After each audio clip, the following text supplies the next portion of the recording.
Hey, this is Brad, Blue Nile Farm. Today, we're going to talk about the Krone 1500 Vario Pack 5-star edition round baler.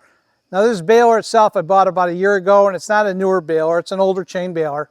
But there's not a lot of information on the internet or YouTube that I found about going over the unit and its operation. So with that said, the individual I bought this from, individual known as Nathan, who's a friend of mine, he's going to go over this unit, how to operate it, and how to maintain it, and how to set it up so you can run it in the field. So with that said, I'm going to turn it over to him, and hopefully you guys enjoy the video. All right, welcome to the Blue Nile Farms YouTube channel. I'm doing this on behalf of a friend, but we're going to be hooking up this Krone Vario Pack 1500 round baler. This thing is a net wrap or twine baler, and it'll also do silage. But one of the things when I first bought a Vario Pack 1500 is it's a little complex to use. So we're going to go over the hookup and operation of this thing, what exactly it's going to take, requirements for the tractor, and then how to get our actual bale started, how to choose net wrap or twine wrap. But we're going to start first with the connections of the tractor. The key thing is with your tractor is you have to have two functions for your hydraulics. So you need two remotes, and one of those functions has to be a continuous duty cycle or continuous hydraulic flow. On my Coyote tractor, it has a little detent lever where you can actually hold it down and it provides continuous flow to the baler. That is the number one thing. If your tractor does not have that, it's not going to work out. So you have to have one with continuous flow hydraulics. The second one is just a hydraulic pickup for the actual pickup assembly. So that one you don't need continuous flow, but just the first one. So we're going to go through the hookups here and start there. So on this one we have two remotes. This is a Kubota M7060, I think it is. And with that, you got two on the top and one on the, or two on the bottom, one on the top. Now this valve and this one here are both part of the same valve assembly, and this one is separate. So what I did when I first bought this thing is I went through and I color coded it. So it's always for me orange, red, black. But this is your supply, your continuous pressure supply. This one here is your return, and then this one here is your hydraulic pickup and lower for your pickup. So that's the biggest thing, is this valve here that the orange and black one are on has to be continuous all the time when you're operating the baler. Actually, if it's not, it won't work, and then the bale chamber will pop up. And I've had a few times where when I was using this baler, I'd accidentally hit the detent and kick it out of continuous hydraulic flow. And as soon as you do that, that bale chamber is going to pop open, and you actually have to dump the bale and start from scratch. So it's kind of a pain if you accidentally bump that. Then that was the biggest learning curve for me, was making sure that I don't hit that lever on accident unless I'm ready to dump. So we have that. Now this is a continuous or a CV shaft here. So you do lubricate it like normal. There is a grease fitting in there, but it is a CV shaft. And then it has a little wire here where this actually does not spin when you have the PTO shaft spinning. So for safety reasons, it's not flying around, and it's also not hitting the hoses or anything else. From there, on the tractor side, we are still in the process of hooking this up. But on the tractor side, you got a 12-volt, two-wire setup there. Pretty self-explanatory, 12-volt. And this part's on the baler. This is all you do to connect it to the machine is right there. After that, you have a bale monitor. So here's your wire going from the round baler to the bale controller itself. This is going to, on mine, I had it mounted on the window, the bar on the window of the tractor. But, you know, you can mount it wherever you want. I made the mistake of mounting it up high, and you know, you hit the ruts the right way and it smacks you right in the face, so I try to avoid doing that. But if we turn this thing on here, you just hit the toggle switch, and hopefully we can see that. We're going to go through a couple basic controls first. And I'll be the first to tell you, I don't know every single function on here, and I haven't used every single function, but I've used a decent amount of them for what I'm trying to do. So the first thing we're going to do is go through the bale count, and that's going to be this one here. So that's going to be bale count, and this is what I've done this summer so far with this baler, 139 bales. And then if you want to go back to your normal screen, just hit that. If you want to select your bale size, right now, because this is a European machine, this is made in Germany, this is in centimeters here. So 30 centimeters is really like 5 foot, you know, if you convert it over to SAE or standard. But if we go here, we can actually turn that down. So 145, 140, we can go 130, 5 centimeter increments the whole way, 120. So 120 would be like a 4 foot, 4x4 bale. You could go even lower. You can go all the way down to 90 centimeters, which is a 3 foot bale. So that would give you a 3x4 round bale. If you want to go up, You know, 120, there's your 4x4. If you want to go up all the way, 150, there's your 5x4, which is 5 foot height, 4 foot wide. Better for storage than a 4x5. This is your knife feature right here to kick the knives in and out. I have never utilized that, but this baler does have knives in there to chop up that hay or silage when you're putting it up in there. And then it also has a net wrap or twine changer here. So it says like right here, net number 3.0. That's the amount of wraps standard that this thing uses. So we can change that. We can go down. We can say, hey, maybe we're using a high quality net wrap and we can get away with only 2 wraps on there. Okay, we can just hit that number and dial it down. You can see it goes down to 1.5, or we can go way up if we want. Maybe we're using a little thinner net wrap, but we want to wrap it more times. We can go all the way up. There's 5 wraps maximum there. So we're going to go back down to the standard 3, which has worked good for me. And typically I've been using Kubota brand net wrap with this, and 3 wraps is just fine for what I'm doing. I'm doing hay with it, and I'm not doing any silage with it. But yeah, we're going to go to 3.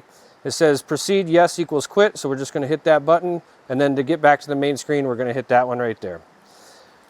This feature right here is like autopilot, and I don't utilize this feature, but this feature here, if you turn it on, as soon as that bale chamber is full, it's going to wrap that bale for you.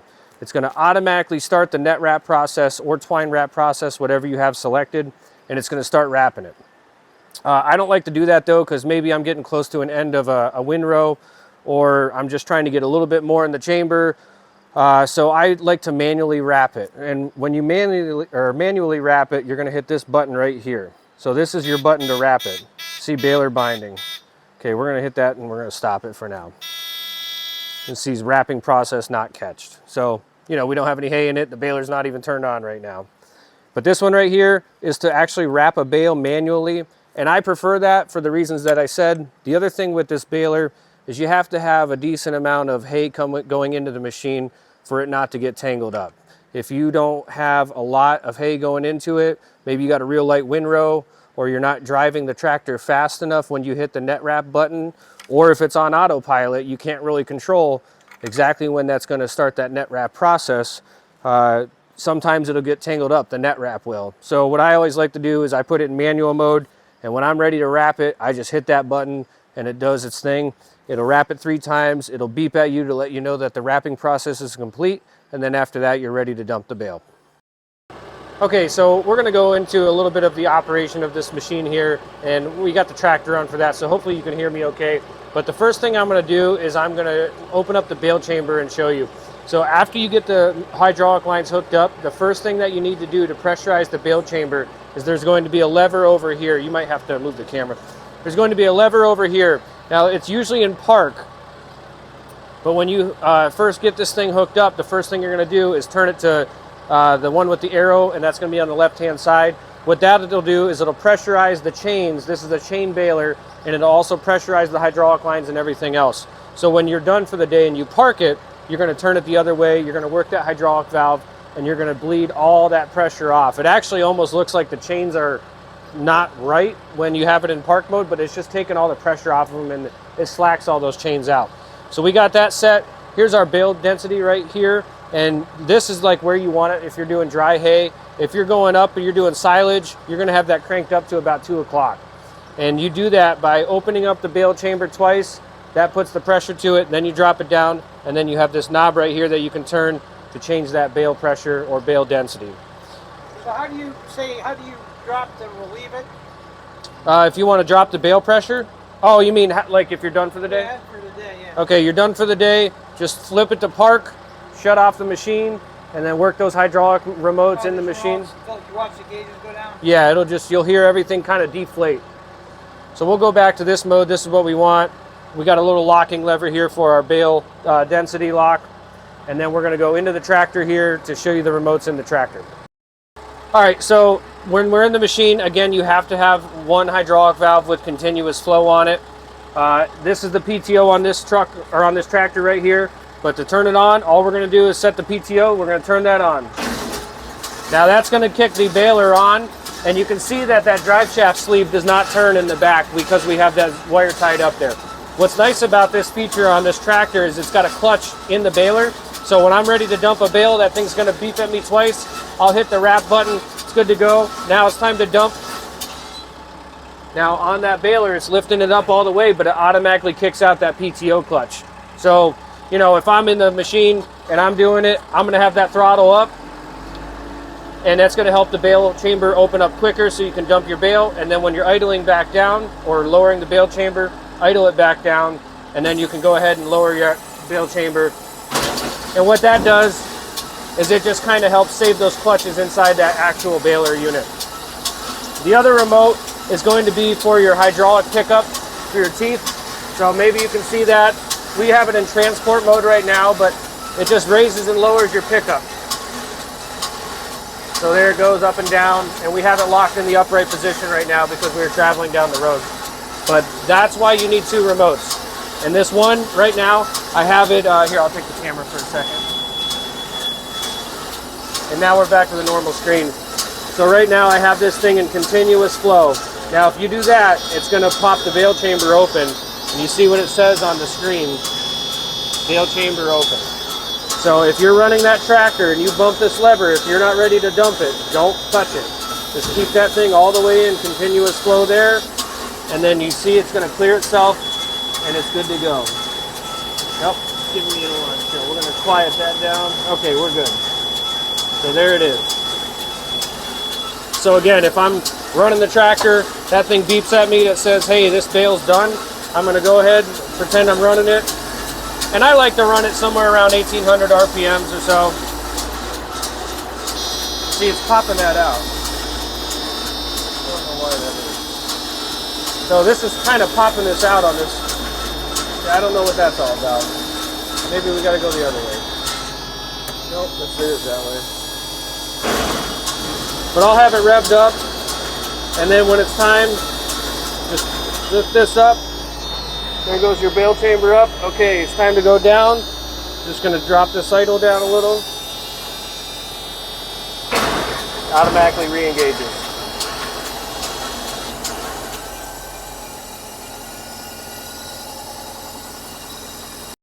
Okay, so we're at the rear of the baler now, and you can see one of my favorite things about this thing is there is no rubber belts to mess with. That is a great aspect for me. I cannot stand a rubber belt baler.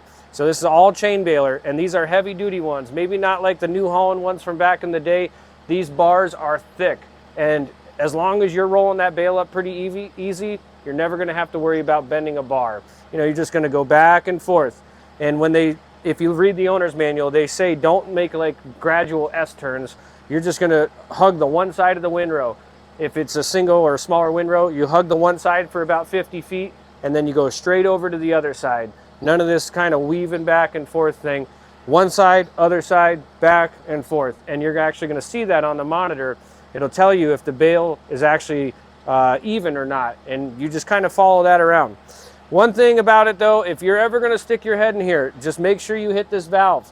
This valve here is your lock. So if you gotta do any maintenance inside that baler, do not ever go in there without hitting that valve first. And it's got a warning label on there, but that's your valve lock, so that way it can't come down on you. You got two hydraulic cylinders here to hold this thing up. Inside the actual chamber, right down here where your teeth are at, that's where your net wrap comes through. So we're gonna actually, in another video, we're gonna change out the net wrap on this so we can show you how to do it. And then this is your bale kicker here. So one thing about it is you gotta essentially, like, you wanna make sure that the throttle RPM is up pretty decent when you're dumping a bale, because if it's not, sometimes it doesn't wanna roll out or kick it. The actual hitting of this going all the way up shakes the baler just enough to get that bale to roll out. So this is a bale kicker, it helps roll it out. You don't ever have to back up the tractor when you're using this thing. That's what's sweet about it. There's no kicking the PTO on and off. You get that bale wrapped, you lift this thing up, the bale unrolls, you close the gate, and you're going right back where you left off. You don't even have to move the tractor at all. Okay, so we are at the side of the machine here, and this is like the business side of it. Yeah, there is some stuff on the other side as well, but this side is where you have more of your chains, and you have your whole centralized grease or oiling assembly for those chains. That's what's nice about this thing is, yeah, maybe sometimes I'll go through here and put some fluid film or something on these chains, but they have automatic oilers built into it, the whole thing. There's a rotating gear pump here that drives it and forces that oil out. When I was running this baler, I was putting food grade oil in there, like cooking oil. And that's just because, you know, hey, we're baling hay for cows to eat or for horses or whatever, livestock to eat. And you might see some people, they'll just put regular motor oil in there or bar and chain oil. But I was using food grade oil just for that reason. And it says in the book to do that, you know, use food grade oil in here. Yeah, I mean, you guys use what you want to use if you buy one of these balers, but canola oil, vegetable oil, some kind of cooking oil, and it's just as cheap as the normal oil anyway. So that way you can go to your local store and get some. But centralized oiling system for the whole chain assembly on both sides and the chains for up top. So you don't have to worry about emptying a can of fluid film out on those chains or anything.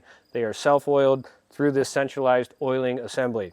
Now the grease assembly as well is pretty centralized, and that's what's great is you don't have to go to every single bearing and grease this thing up. There's a lot of fittings here where you can hit them all from the same spot.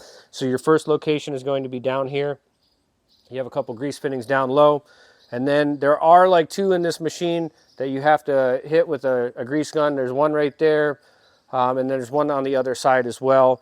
And on the rear of the machine, it's up in the air right now. Hopefully you can see it, but there is a couple grease fittings here and that's gonna hit all your bearings. So it's gonna hit all the bearings throughout the entire machine right from here. You don't have to search around with your grease gun and look everywhere for this stuff.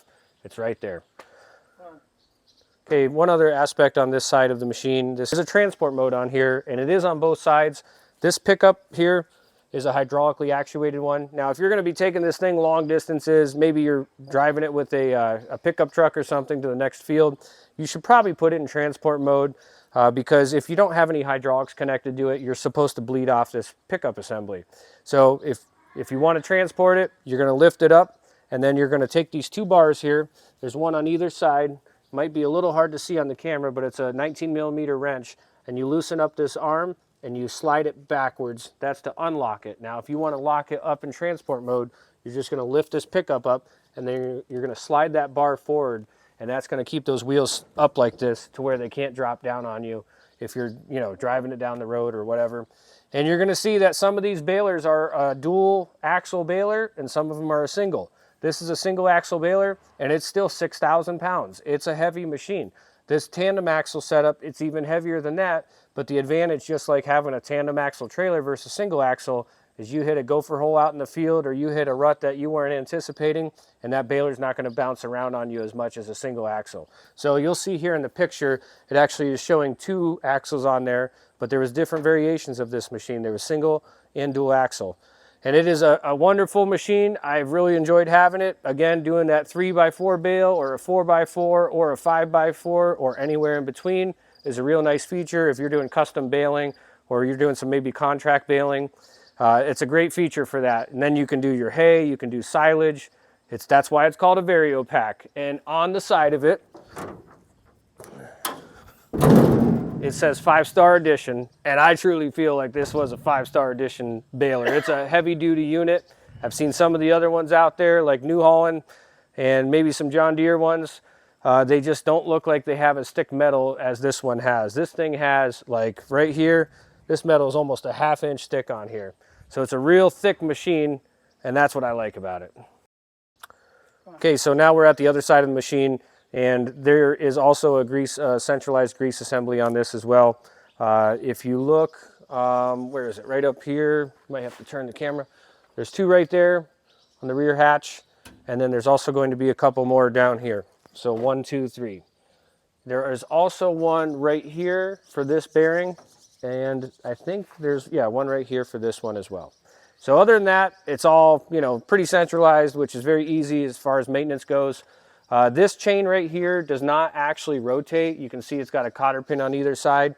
So it's a stationary chain. You don't actually have to worry about lubricating it as you would a normal chain. It's just stationary. It's just a pivot or a spot for the hydraulic cylinder to push against.